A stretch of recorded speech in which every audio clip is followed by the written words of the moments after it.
നമസ്കാരം. Raf talk ഫുട്ബോളിലേക്ക് അവർക്കും സ്വാഗതം. മുൻ ബ്രസീലിയൻ സൂപ്പർ താരം റോബിഞ്ഞോയെ ഓർമ്മയില്ലേ?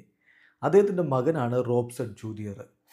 17കാരനായിട്ടുള്ള റോബ്സൺ ജൂനിയർ ഇപ്പോൾ സാൻറ്റോസിൻ്റെ പ്ലെയറാണ്. നെയ്മർ ജൂനിയറുടെ സാൻറ്റോസിലേക്കുള്ള മടങ്ങി വരവിൽ വളരെയധികം സന്തുഷ്ടനാണിപ്പോൾ റോബ്സൺ ജൂനിയർ. അദ്ദേഹം തൻ്റെ സോഷ്യൽ മീഡിയ പ്ലാറ്റ്ഫോമുകളിലൂടെ ആ ഒരു സന്തോഷം പങ്കുവെക്കുന്നുണ്ട്. അതിൽ അദ്ദേഹം കുറിക്കുന്നത് ഇങ്ങനെയാണ്: ടുഡേ സാൻറ്റോസിനെ സംബന്ധിച്ചിടത്തോളം ഒരു സ്വപ്നമാണ് യാഥാർത്ഥ്യമായിരിക്കുന്നത്. ഒരുപാട് കാലത്തെ കാത്തിരിപ്പിന് ശേഷം നെയ്മർ വീട്ടിലേക്ക് മടങ്ങിയെത്തിയിരിക്കുന്നു. ട്രൂലി എന്താണ് ഇതിലൂടെ ദൈവം ഉദ്ദേശിക്കുന്നത്, ദൈവത്തിൻ്റെ ലക്ഷ്യം എന്താണെന്ന് ആർക്കും എക്സ്പ്ലെയിൻ ചെയ്യാൻ പറ്റില്ല.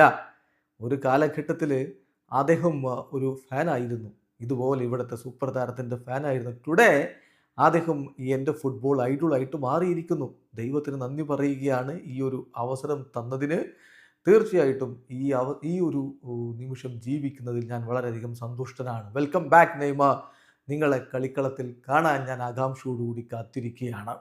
ഇപ്പം റോബിഞ്ഞോയുമൊത്തുള്ള നെയ്മറുടെ ചിത്രമൊക്കെ വരുന്ന ഒരു വീഡിയോ പങ്കുവെച്ചുകൊണ്ടാണ് ഈ രൂപത്തിൽ റോബ്സൺ ജൂനിയർ സോഷ്യൽ മീഡിയയിലൂടെ നെയ്മറുടെ വരവിൽ സന്തോഷം പ്രകടിപ്പിക്കുന്നത്. നെയ്മർ അതിന് മറുപടിയും കൊടുക്കുന്നുണ്ട്.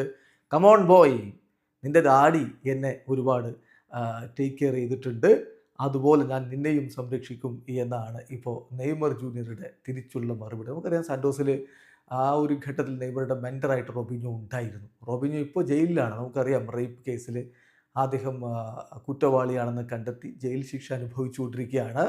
ആ സമയത്താണ് നെയ്മർ ജൂനിയർ തിരികെ അങ്ങോട്ടേക്ക് എത്തുന്നത്, സാൻറ്റോസിലേക്ക് എത്തുന്നത്. അവിടെ റോബ്സൺ ജൂനിയർ ഉണ്ട്.